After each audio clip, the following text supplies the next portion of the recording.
जैसा कि आपको पता है एग्जाम टाइम बहुत ही नज़दीक आ गया है। अब ये सबसे मेन पॉइंट आ गया है कि यार इतना सारा सिलेबस है, अब एकदम से कम समय कैसे पढ़ाई करें।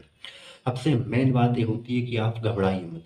अगर आप घबराओगे, आप पढ़ाई भी करोगे, आपके पास समय भी है, आप घबराओगे पढ़ाई करोगे, घबराओगे पढ़ाई करोगे, तो घबराहट में बिल्कुल भी आपको कुछ भी याद नहीं होगा। मैं आपको ये बात लिख कर दे देता हूँ। अगर आप शांति से पढ़ाई करोगे, बैठकर पढ़ाई करोगे, आराम से एक जगह पर बैठकर पढ़ाई करोगे, पढ़ाई में ध्यान लगाओगे और पढ़ाई को टाइम दोगे, दिन भले ही कम बचे हो, अगर आप अच्छे से फोकस करोगे तो आप अभी भी बहुत कुछ याद कर सकते हो। लेकिन एक बात हमेशा याद रखना, अगर आप एक दिन पढ़ोगे और आपने पूरी साल से नहीं पढ़ा और आप एक दिन पढ़ रहे हो तो उससे कोई मतलब नहीं होगा। आप पूरी साल पढ़ रहे हैं और आप एक दिन नहीं पढ़ोगे तो उससे भी कोई मतलब नहीं रहेगा। एक बात हमेशा याद रखिए मेरे दोस्त, अगर आप अच्छे से फोकस करके पढ़ाई नहीं करोगे तो ये टाइम है ना जो इतना करीब आ गया है, ये धीरे धीरे धीरे धीरे आपके बखवास से निकलता जा रहा है और आप इतनी जल्दी एग्जाम के मेन हॉल में बैठ जाओगे आपको पता ही नहीं चलेगा। इसलिए शांत माहौल में पढ़ाई करें। सुबह जल्दी उठिएगा, सुबह जल्दी उठकर पढ़ाई कीजिएगा। अगर आप 8 बजे उठते हो तो 4 बजे उठ जाओ, क्योंकि आपके पास 4 घंटा एक्स्ट्रा रहेंगे। और आपको लग रहा है जिस भी सब्जेक्ट में आप कमज़ोर हो, वीक हो, आपने जिस भी सब्जेक्ट को उठाकर नहीं पढ़ा है, उसमें वो 4 घंटे आपके जो एक्स्ट्रा है, आप 8 बजे उठते हो, 4 बजे उठकर 4 घंटे उस सब्जेक्ट में दे दीजिएगा।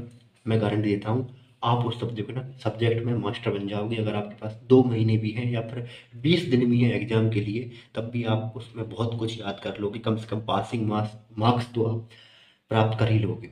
तो इसलिए सुबह जल्दी उठिएगा, मेडिटेशन कीजिएगा। अगर आपका फोकस लेवल सही रहेगा तो आप अच्छे से पढ़ाई कर पाओगे, कम समय में भी ज़्यादा पढ़ाई कर लोगे। और आपका फोकस लेवल नहीं है, आप कुछ पढ़ रहे हो, कुछ याद नहीं हो रहा, क्या सोच रहे हो, मतलब पढ़ कुछ रहे हो, सोच कुछ और रहे हो, तो आपका दिमाग आपके बस में नहीं है या वो पढ़ने नहीं देगा और आपका ध्यान है जो डाइवर्ट कर देगा।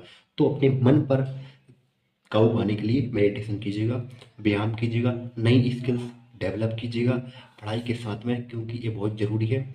आगे चलकर आप जब पढ़ाई से निकल जाओगे, पढ़ाई आपकी कंप्लीट हो जाएगी, उसके बाद आपको सिर्फ पछतावा आपके हाथ में रह जाएगा। क्योंकि अगर आपको नौकरी नहीं मिली, एक बात सोच कर देखिए, अगर आपको नौकरी नहीं मिली तो आप आपकी जो स्किल्स है उसके बेस पर आप आगे तो बढ़ पाओगे। लेकिन फिलहाल एग्जाम का टाइम है, ज़्यादा स्ट्रेस मत लीजिएगा, शांत माहौल में पढ़ाई कीजिएगा, ओवर थिंकिंग बिल्कुल मत कीजिएगा और अपने आप को मेंटेन में रखिएगा ताकि आप अच्छे से पढ़ाई कर पाएँ। एक शेड्यूल बनाइएगा पढ़ाई का, उसी टाइम पर पढ़ाई कीजिएगा, क्योंकि हमारे ब्रेन को एक आदत सी हो जाती है, अगर हम इस वक्त उस वक्त इस वक्त उस वक्त पढ़ाई करेंगे, 2 घंटे कर ली, 5 मिनट कर ली, पर मोबाइल चलाने लगे, ऐसे मत करिएगा।